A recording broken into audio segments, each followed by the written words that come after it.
विनयात विद्या ददाति विनयम विनयात याति पात्रत्वाम पात्रत्वात् तु धनम आपनोति धनाद धर्मस्ततः सुखम।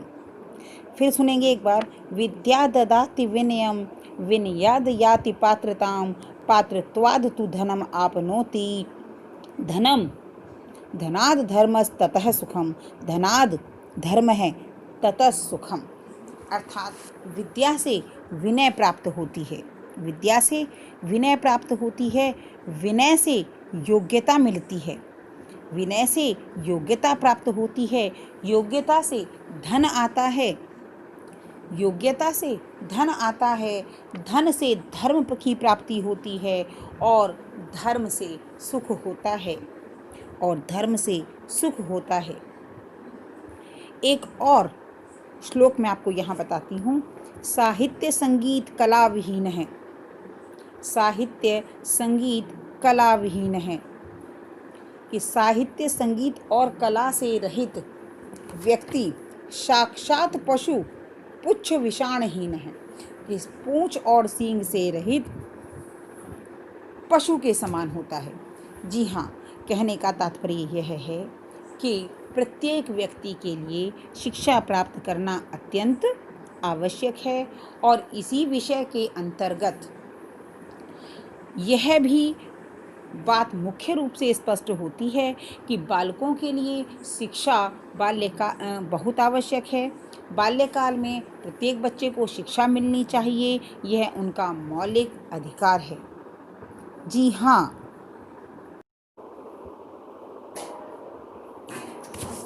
नमस्कार, अभिनंदन। जी हाँ बच्चों, आज की इस संस्कृत की कक्षा में आप सभी का अभिनंदन, स्वागतम। हम प्रतिदिन कुछ ना कुछ नया सीखते हैं, कुछ ना कुछ नया देखते हैं।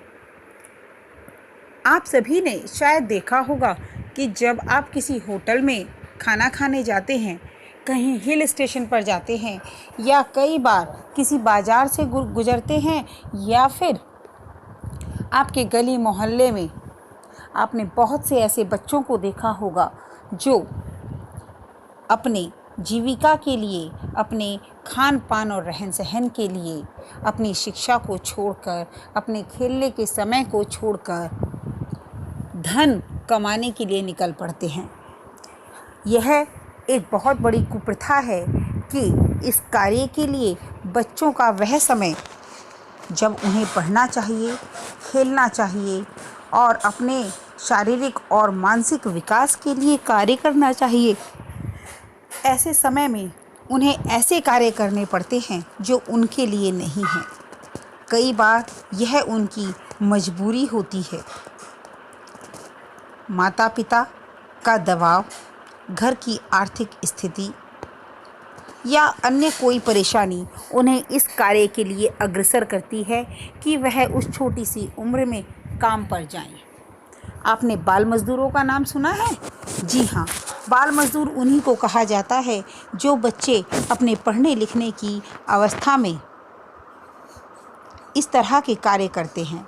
ऐसे बच्चों को, जिन्हें बाल मज़दूर कहा जाता है, आप लोगों ने घर के कार्यों में, किसी के घर साफ सफाई, बर्तन आदि का काम करते हुए, गाड़ी आदि धोते हुए, या होटल में छोटू के नाम से चाय पिलाते हुए, या सड़क पर कचरा बीनते हुए कई बार नहीं अनेकों बार देखा होगा। उन्हें देखकर मन में अनेक प्रकार के भाव होते हैं कि क्या इन बच्चों की विद्यालय जाने की इच्छा नहीं होती, ज्ञानार्जन की इच्छा नहीं होती, तो फिर ऐसे क्या कारण हैं जो इन्हें इस कार्य के लिए मजबूर कर देते हैं। कई बार इनकी आर्थिक स्थिति होती है, दूसरे समर्थ लोगों द्वारा दिया गया लालच। क्योंकि होता क्या है कि यदि लोग अपने घरों में बच्चों को रखते हैं तो वे उन्हें अपनी तरह से उनका प्रयोग करते हैं, उनसे काम लेते हैं और उसके बदले में उन्हें थोड़ा बहुत ही मूल्य चुकाना पड़ता है। जबकि अगर वे किसी बड़े व्यक्ति को रखते हैं तो वह उनके उतने दबाव में काम नहीं करता जितना कि एक बच्चा करता है। यह भी एक मुख्य कारण है। लेकिन कुछ समझदार लोग भी हैं जो दूसरे लोगों को प्रेरित करते हैं और स्वयं भी ऐसे लोगों की सहायता के लिए आगे आते हैं और मानते हैं कि बच्चों के लिए शिक्षा, दीक्षा और खेल कूद आवश्यक है। यदि सही समय पर उन्हें यह न दिया जाए तो यह समाज के लिए या किसी देश के लिए घातक हो सकता है। इसी बात को परिलक्षित करता हमारा ये पाठ, अहम अपि गमिष्यामि, मैं भी विद्यालय जाऊंगा या जाऊंगी। यह इसी बात का संदेश देता है कि बच्चों के लिए विद्यालय जाना आवश्यक है। हमारी जिम्मेदारी बनती है कि हम बच्चों को विद्यालय भेजें, उन्हें इस तरह के कार्यों में संलग्न ना करें और विद्यालय भेजकर उन्हें ज्ञान देकर न केवल एक परिवार बल्कि समाज और देश के भविष्य को प्रगति की दिशा में अग्रसर करें। इस पाठ के अंतर्गत हमें यही समझना है कि यह शिक्षा क्यों आवश्यक है और किस प्रकार इस कहानी के माध्यम से यह शिक्षा दी जा रही है। तो चलिए चलते हैं और पढ़ते हैं इस पाठ को। बड़े ध्यान से आप प्रत्येक वर्ड और प्रत्येक पंक्ति को समझेंगे। मालिनी, प्रतिवेशिनी, प्रतिवेशिनी कहते हैं पड़ोसन को, अपनी पड़ोसन के लिए कहती है। गिरिजे मम पुत्रः मातुलगृहं प्रति प्रतिस्थ काचिद अन्यां कामपि महिलां कार्यात् जानसि इति प्रेषय। कि गिरिजे, मेरा पुत्र मामा के घर से आएगा, क्या कोई प्रस्थान कर चुका है, क्या कोई अन्य काम वाली महिला कार्य के लिए अगर तुम जानती हो तो भेजो। कि किसी अन्य काम वाली महिला को अगर जानती हो तो कार्य के लिए भेजो। काचिद कोई अन्य, कामपि महिला कार्य करने वाली महिला, कार्यार्थ कार्य के लिए जानती हो तो भेजो। अर्थात वो अपनी पड़ोसन से कहती है कि भाई अगर तुम किसी ऐसी औरत को जानती हो, ऐसी महिला को जानती हो जो काम करना चाहती है तो उसे तुम मेरे पास भेज सकती हो। अब गिरिजा क्या जवाब देती है?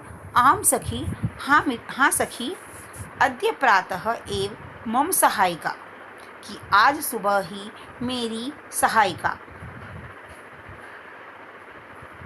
स्वसुतायाः कृते कामार्थं पृच्छति स्म।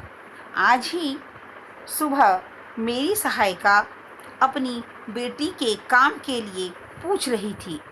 श्वः प्रातः, कल सुबह एव तया सह वार्तां करिष्यामि, कल सुबह ही मैं उससे बात करूंगी। अग्रिमे दिने प्रातःकाले 6 वादने एव मालिन्या गृहघंटिका आगन्तरं कमपि। अगले दिन सुबह 6 बजे, 6 वादने, सुबह 6 बजे मालिनी के घर की घंटी बजी। आगांतरम कमपि सूचयति, मालिनी की आती हूँ यह सूचना देकर। मालिनी ने दरवाज़ा खोला। पश्यति यत्, और देखती है, गिरिजाया सेविकाया दर्शनया सह, गिरिजा की सेविका दर्शना के साथ एका 8 वर्ष देशीय बालिका तिष्ठति, एक 8 वर्ष की बालिका बैठी है। कि आती आगांतरम कमपि सूचयति, कि कैसे आती हूँ यह सूचना देकर मालिनी दरवाज़ा खोलती है, देखती है कि गिरिजा की सेविका के साथ दर्शना के साथ एक 18 साल की लड़की है। दर्शन, महोदय भवती कार्यार्थम गिरिजा महोदया पृच्छति, कि महोदया आपने कार्य के लिए गिरिजा महोदया से पूछा था। दर्शना क्या कह रही है कि महोदया भवती कार्यार्थम, कि आपने कार्य के लिए गिरिजा महोदया से पूछा था, कृपया मम सुतायै अवसरं प्रदाय अनुग्रहीतुं भवति। कृपया मेरी बेटी को यह अवसर प्रदान कर अनुग्रहित करें। कृपया मेरी बेटी को यह अवसर प्रदान कर अनुग्रहित करें। मालिनी, परम एषां तु अल्पवयस्का प्रतीयते, परंतु यह तो बहुत छोटी प्रतीत होती है। किम कार्यम करीति एषा? क्या यह कार्य करेगी?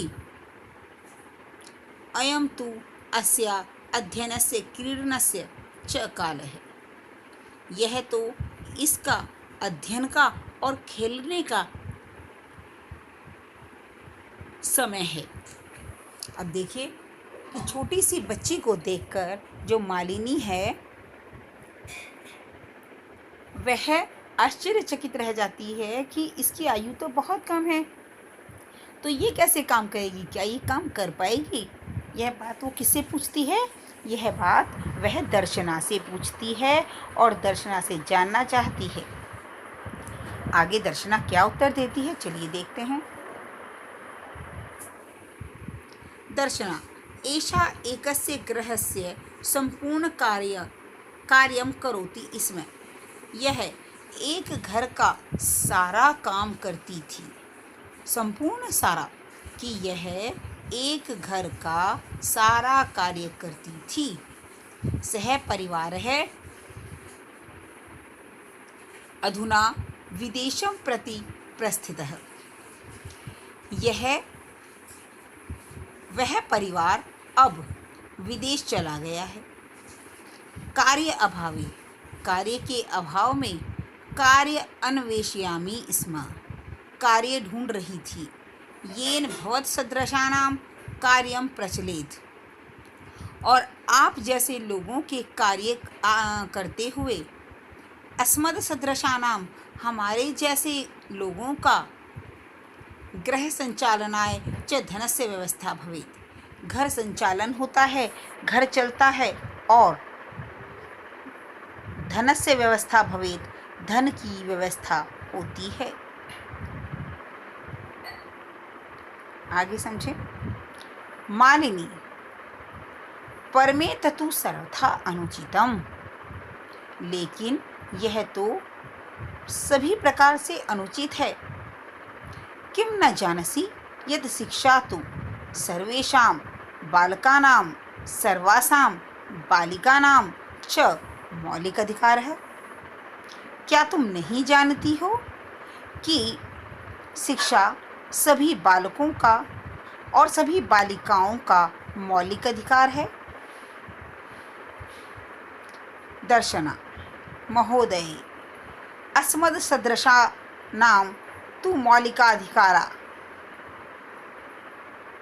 महोदया, हमारे जैसों का मौलिक अधिकार। महोदया, हमारे जैसों का मौलिक अधिकार केवल स्व उदरे पूर्ति एव अस्ति। केवल अपने पेट की पूर्ति ही है। कि हमारे जैसों का मौलिक अधिकार तो केवल उदर पूर्ति, पेट पूर्ति ही है। एतस्य व्यवस्थायै एव अहं अस्मिन् दिने 5-6 ग्रहाणां कार्यं करोमि। और इसी की व्यवस्था के लिए ही मैं पूरे दिन में 5-6 घरों का कार्य करती हूँ। एतस्य व्यवस्थायै, इसी की व्यवस्था के लिए मैं पूरे दिन में 5-6 घरों का काम करती हूँ। मम रुग्णः पति तो किंचित अपि कार्यं न करोति। मेरा बीमार पति तो कुछ भी काम नहीं करता है। अतः अहम मम पुत्री च मिलित्वा, मैं और मेरी पुत्री मिलकर, मैं और मेरी पुत्री मिलकर परिवारस्य भरण पोषणं कुर्वः। परिवार का भरण पोषण करते हैं। अस्मिन् महाघात काले मूलभूत आवश्यकतानां कृते एव धनं पर्याप्तं न भवति। और इस महंगाई के समय में मूलभूत आवश्यकताओं के लिए भी धन पर्याप्त नहीं होता है। तहि कथम विद्यालय शुल्कम गणवेशम पुस्तक अन्य आदीनि क्रेतुम धनम आनेष्यामि। कि इस महंगाई के समय में तो मूलभूत आवश्यकताओं के लिए भी धन पूर्ण नहीं होता है, तो विद्यालय का शुल्क, वेशभूषा और पुस्तक आदि के खरीदने के लिए धन कहाँ से आएगा। प्यारे बच्चों, आपने देखा कि किस प्रकार एक गरीब व्यक्ति अपने दैनिक खर्चों को पूर्ण करने के लिए मेहनत करता है और अपने साथ साथ अपने बच्चों को भी उसी राह पर चलाता है जिस पर वह स्वयं चल रहा है।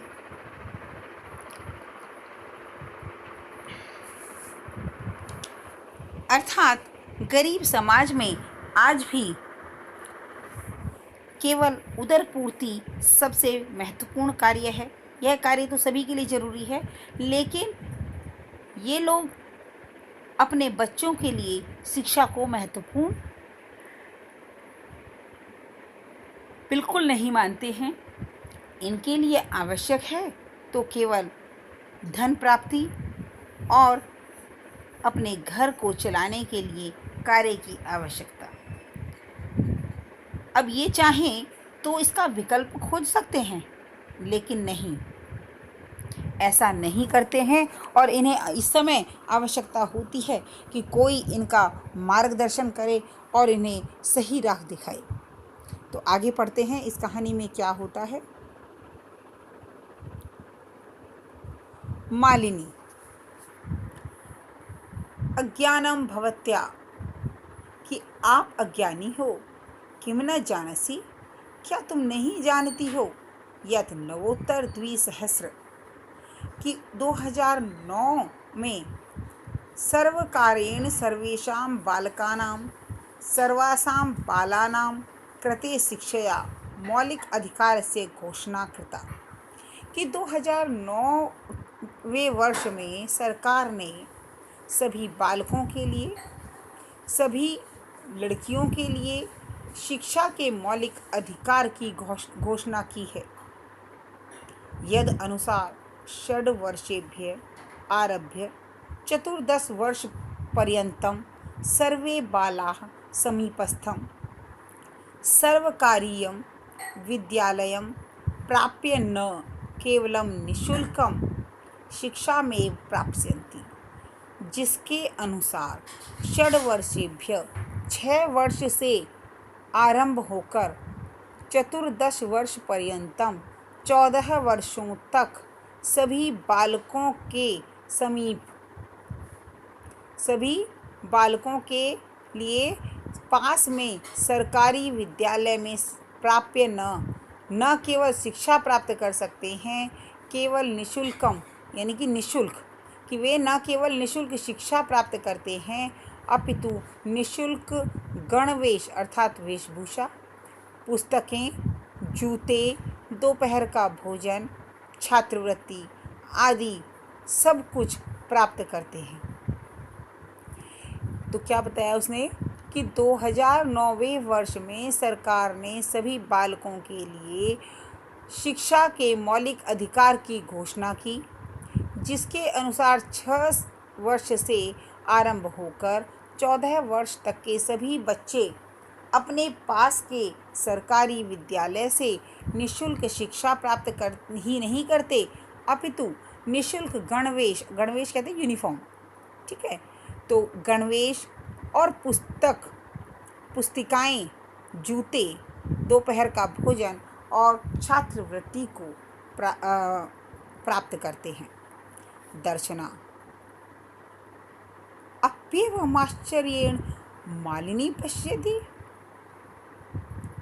कि सच में आश्चर्य से मालिनी को देखती है। मालिनी आम वस्तुतः एवमेव, हाँ वास्तव में ऐसा ही है। दर्शना, कृतार्थं प्रकटयन्ति अपना कृतार्थ प्रकट करती है, कृतज्ञता जो है वो मालिनी के प्रति प्रकट करती है। अनुग्रहितोऽस्मि महोदय एतद् बोधनाय, कि महोदया आपने मुझे अनुग्रहित किया है, एतद् बोधनाय यह सब बताकर। अहम अद्यैवस्या प्रवेशम समीपस्थे विद्यालयम कारिष्यामि, कि मैं आज ही समीप के विद्यालय में इसका प्रवेश कराऊंगी। अहम अद्यैवास्या, कि मैं आज ही पास के विद्यालय में इसका प्रवेश कराऊंगी। दर्शनायाः पुत्री उल्लासेन सह, दर्शनाया के लिए पुत्री उल्लास के साथ। अहम विद्यालयं गमिष्यामि, मैं विद्यालय जाऊंगी। अहम अपि पठिष्यामि, मैं भी पढ़ूंगी। कि दर्शनायाः पुत्री, कि जो दर्शना की पुत्री थी वो उल्लास के साथ खुश होकर कहती है अहम विद्यालयं गमिष्यामि, मैं विद्यालय जाऊंगी। अहम अपि पठिष्यामि, मैं भी पढ़ूंगी। इत्युक्ता करतलवादन सहितम नृत्यति, इस प्रकार ताली बजाते हुए नृत्य करती है। मालिनीं प्रति च कृतज्ञतां ज्ञापयति, और मालिनी के प्रति अपनी कृतज्ञता को दिखाती है। तो देखा आप सभी ने कि किस प्रकार मालिनी जैसी स्त्रियों के द्वारा शिक्षा के क्षेत्र में बालकों को अत्यधिक अवसर प्रदान किए जाते हैं, और इस तरह की स्थितियों का हमें भी ध्यान रखना चाहिए। और हमारे आसपास यदि कोई ऐसा बच्चा हमें दिखाई देता है तो हमें उसकी सहायता करनी चाहिए। हमें अपनी पुरानी पुस्तकें, पुराने गणवेश हम उन ऐसे बच्चों को दे सकते हैं, उन्हें रास्ता दिखा सकते हैं और विभिन्न तरीकों से उनकी सहायता कर सकते हैं। इस पाठ के द्वारा आप समझ गए होंगे कि शिक्षा बच्चों का मौलिक अधिकार है, उसे काम में लगाकर उसके भविष्य को खराब करने का अधिकार किसी को नहीं है। इसलिए सभी बच्चों को बाल्यकाल में शिक्षा अवश्य ग्रहण करनी चाहिए, और तभी इस समाज का और इस राष्ट्र का कल्याण हो सकता है। इसके कुछ शब्द अर्थों को हम एक बार समझ लेते हैं, उनका उच्चारण भी कर लेते हैं। प्रतिवेशिनी पड़ोसन, प्रेषय भिजवा दो, श्वः आने वाला कल, ग्रह घंटिका घंटी, अष्टवर्ष देशीया लगभग 8 साल की, अष्टवर्ष देशीया लगभग 8 साल की, क्षमा समर्थ, क्षमा समर्थ, भवत सदृशानाम, आप जैसे लोगों का, अस्मद सदृशानाम, हम जैसे लोगों का, स्व उदर पूर्ति एव, अपनी उदर की पूर्ति करना यानी पेट भरना, मद्यपः, शराब पीने वाला, महाघार्त काले, महंगाई के समय में, और पादत्राणम, जूते, पादत्राणम जूते। इस प्रकार प्यारे बच्चों, आप इस पाठ को अच्छे से समझ गए होंगे, और इसमें जो संदेश दिया गया है उसे भी आप लोगों ने समझा होगा कि हमारे लिए विद्यालय जाना और विद्यालय में पढ़ना कितना आवश्यक है। इसलिए इस बात को ध्यान से देखेंगे। सर्वे पठन्तु अग्रे सरन्तु च इति भाव अंगीकृत्य विकसितो अयम् एकः संवादात्मक पाठः प्रायेण आर्थिक दृष्ट्या दरिद्र परिवारेषु लघु लघु बालकाः च आदि विपणीषु अन्येषु च गृहेषु कार्ये नियोजिता क्रियन्ते, येन धनस्य अर्जनं भवेत्, तेषां गृहस्य कार्यं चलेत्। एव कृते ते जनाः स्वं सन्तति शिक्षायाः मौलिक अधिकारात् वञ्चयति। प्रारंभे शिक्षा यह केवलं संवैधानिक अधिकारो आसीत् स इदानीं मौलिकाधिकारः जातः। इमामेव भावानां बोधितुं पाठे अस्मिन् प्रयत्नो विविधः। कि इस पाठ के अंतर्गत इसका उद्देश्य केवल यही है कि सभी पढ़ें और सभी बढ़ें, सभी पढ़ें और सभी बढ़ें। इस भावना को विकसित कर हमें सभी बच्चों को, सभी वर्ग के बच्चों को शिक्षा के लिए प्रेरित करना चाहिए और उनकी सहायता करनी चाहिए। जिस वर्ग के लोग केवल उदरपूर्ति के लिए छोटे छोटे बच्चों को विद्यालय में भेजना सही नहीं समझते, उन्हें समझाना चाहिए और बताना चाहिए कि ये बच्चे हमारे देश का भविष्य हैं और इनके लिए शिक्षा अत्यंत आवश्यक है। क्योंकि पढ़ेगा इंडिया तभी तो बढ़ेगा इंडिया। जी हाँ, आज के लिए इतना ही। इस उम्मीद के साथ कि आप लोग सभी स्वयं भी खूब पढ़ेंगे और कम से कम एक ऐसे बच्चे को पढ़ने के लिए प्रेरित करेंगे या उसकी सहायता करेंगे जिसे यह सुअवसर अभी तक नहीं मिल पाया है। इसी के साथ आज की